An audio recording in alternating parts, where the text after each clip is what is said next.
The Seahawks are getting killed by a lack of consistency.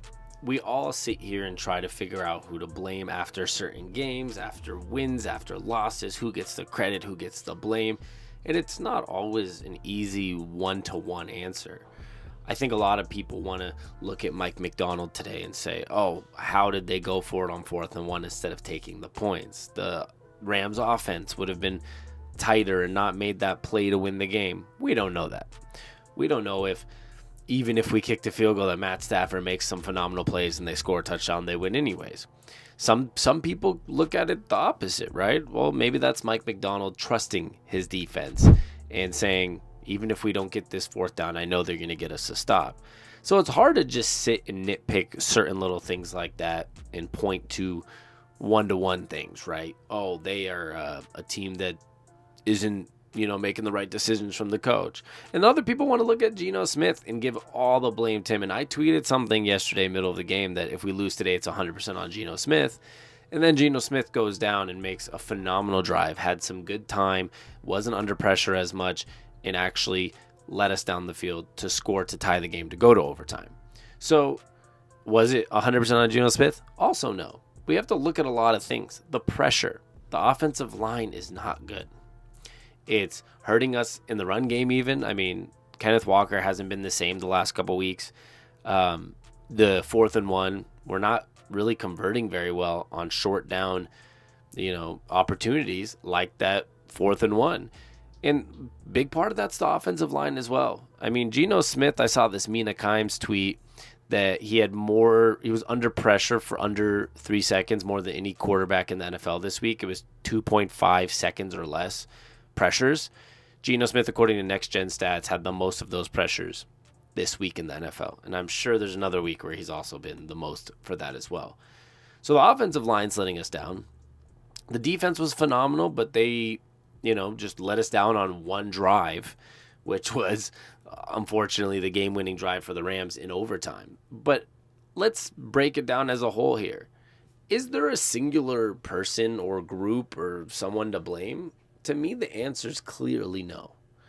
Geno Smith's not the one to blame. Mike Macdonald's not the one to blame. Not just the offensive line's the one to blame.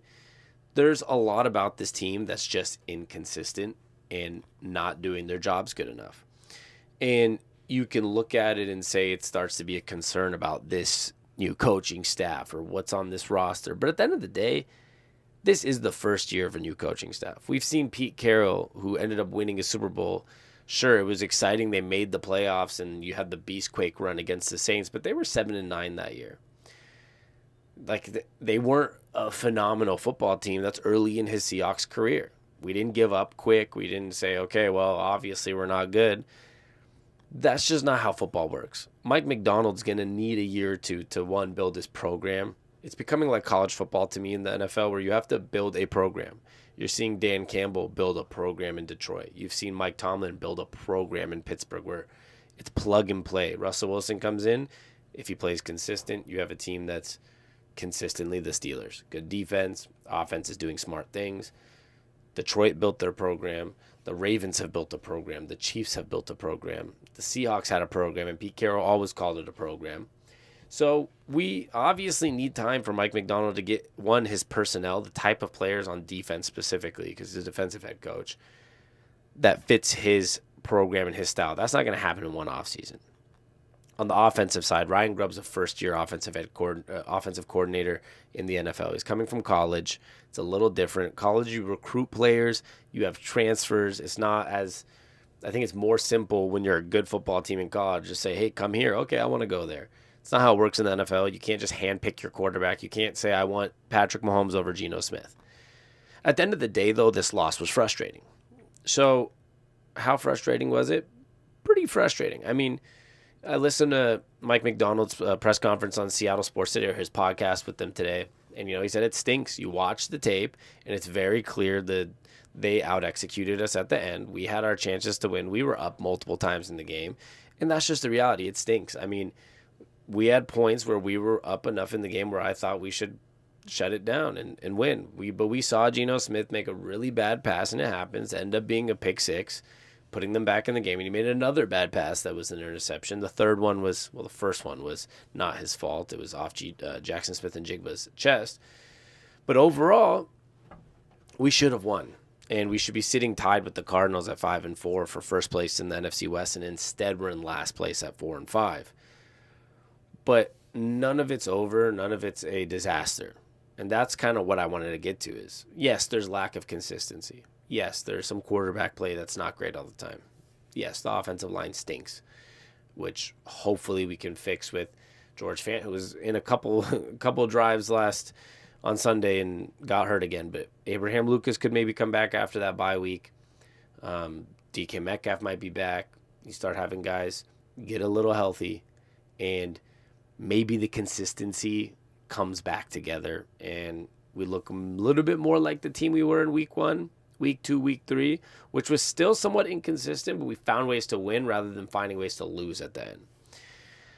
It's not freak out time, but it's not great. And this is what is frustrating right now as a fan of this team, obviously, and someone who spends a lot of his time on YouTube talking about the Seattle Seahawks. They have given us so many teasers of like, oh, defense is great and the offense is great now. Oh, we're going to win this next game. And then, they go to Atlanta and put it all together and win. And then they come back the next week and they lose. And they go back the week after that and they lose. And they lose to teams like the New York Giants. And you're like, what is going on? The Giants are an absolute mess, losing to everybody. They beat the Seahawks at home. It's been really frustrating to see the games where it's lose to the Giants, then you beat the Falcons, say, oh, they're putting it together, and then you get demolished by the Bills.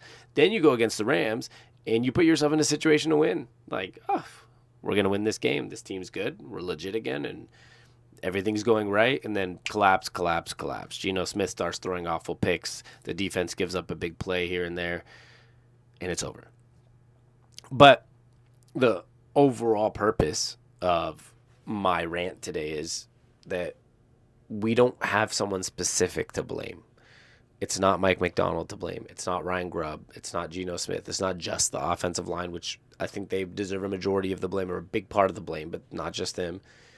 The defense doesn't deserve a huge part of the blame. At the end of the day, the defense kept the Seahawks in a great position. I mean, I don't think the Rams scored an offensive touchdown in the second half until overtime because it was a pick six that got them points and then the overtime touchdown. But before that, I mean, the defense was dominating. When I was getting disappointed, Seahawks are punting. It felt like 3-and-out, and I think it was like 10 3-and-outs. I don't have the tweet in front of me, but there was like a legit statistic that we had the most 3-and-outs forced in football. So the defense is clicking, but it's not fully all together. Maybe it's not the personnel exactly like I said that Mike McDonald wants. So it's not clicking at a 100% success rate, which is never going to, but not at a 90% success rate for Mike McDonald's standards. So hopefully we start to get those standards back, get people healthy. Ernest Jones looked great yesterday in replacement of Jerome Baker. So maybe that starts after a bye week, couple more, some more time all together. It starts to click that defense together more and more and more. And then the offense got to get back your unhealthy players, your offensive linemen, DK Metcalf. And we might see a team that starts to click. And when it comes to after the bye week, remember, the Seahawks play November 17th against the 49ers, so we have 13 days off. 13 days is a lot in football. It doesn't sound like a lot of life days, but in football, it's a lot of days. And they're going to be able to get healthier. They're going to be able to put some more things together. And you have the 49ers and Cardinals back-to-back weeks. 49ers, Cardinals. That's going to be the defining moment of the season, these two games. Winning this Rams one would have been phenomenal, don't get me wrong. But these two games, you're either going to, if you go win both, you're going to look at yourself at 6-5, probably tied for first place in the NFC West with a team like either the Cardinals or the 49ers or the Rams. You're going to be right there with them. Giving them each a loss will put us all tied. Or if you lose both, you're going to be at 4-7, and you're going to be, for sure, last place in the NFC West because you have lost to the Cardinals, you'd have lost to the Rams, and you'd have lost twice to the 49ers. So these next 2 weeks are going to be big to get us going, and then the 2 weeks of the actual games is going to be pretty big to get us going as well and make sure that we can find a way to find consistency, to find a rhythm again, and to find a way to put all the pieces together, not for a quarter, not for 2 quarters, for 4 quarters, both sides of the ball, like we did against the Falcons, like we did the first 3 weeks. First 3 weeks is, sometimes the offense was picking up the defense, sometimes the defense was picking up the offense. But then it became a situation where one of them was just not picking up the other. And now it's the offense not really picking it up at the right times. Geno Smith throwing ill-advised interceptions, not scoring when we need to, not getting a 4th and 1, in overtime where that would seal the game. If you go get a 4th and 1, you can drive down and score a touchdown, game's over. Not putting it together. So once we can get those things together, and that's what you're hoping they can figure out over this bye week, the whole season can be very different come December 1st when we look and say, hey, well, a little bit past December 1st. Like, I think the Cardinals game's the 4th or the 7th. I think it's the 4th. I'm going to the Cardinals game in Arizona, so if you're there, hit me up. Like, send me a DM on Instagram at SammyOnTap or on Twitter, or hit me up in the comments here. Maybe we can do some meetups and, grab some beers together. I think the season can be completely different. You win both, you're in a great position. You don't, your season's over. But at that point, you just hope to see some improvement as the year ends so you can have some positive outlooks for next year. Yesterday was awful. No consistency. Times you look great, times you look awful, but the overall result when you lose a game like that is awful. It's unfortunate. That's how football wins. It's wins and losses. It's not, what a great loss. There was one time this year where I was okay with it. It was against Detroit. They're better than us. We had 7 out of 11 guys missing on defense, and we were in the game in a lot of parts. So I said, hey, I'm okay with it. But not a loss like this. I'm not okay with losing to the Giants. I'm not okay with losing to the Bills in a blowout fashion. I'm not okay losing to the Rams when you had every single opportunity to win that game. Consistency, consistency, consistency. It's lost. It's not there right now, and we have to find it somehow. I'm going to put my trust in Ryan Grubb and Mike McDonald, and Aiden Dirty, I guess, is kind of the defensive coordinator. I'm going to put my trust in the program and hope they figure it out. All of us will change our tune, change our course of thought, change everything. If we see the Seahawks go beat the 49ers out of the bye week, we're going to say, okay, we're good. We're 5-5. Now we just got to go beat the Cardinals and we'll be in first place in the NFC West. But if we don't, you're probably going to see a really disappointed video that weekend. So keep your fingers crossed. Let's try to go win games and keep this consistency up. I appreciate y'all. Make sure you like and subscribe if you like these videos. I'm going to be trying to come to you almost every day this week and next week. It's grind time. It's middle of the season. I love y'all, and we'll be back.